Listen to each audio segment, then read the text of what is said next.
JLo's team saw a great opportunity to try and rebuild her reputation, especially during a time like this where the heat is off of her and it's on Blake Lively, and Blake Lively is getting eaten alive right now on TikTok everywhere. And I'm like, you know what? This is such a good PR team to let. She's like, you know what?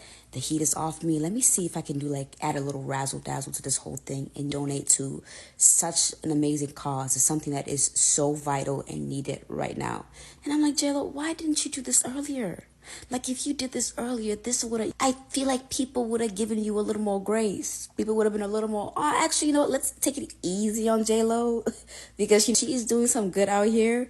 But you know what, I'm not mad at it. When it comes to rebuilding somebody's reputation, you always want to take it, from a point where it really gets the public to see, oh, there's a different side to this person than we thought. And we like this person. And so if you're like someone like JLo and you are looking for a good business reputation management team, click the link in our bio and we will help you out.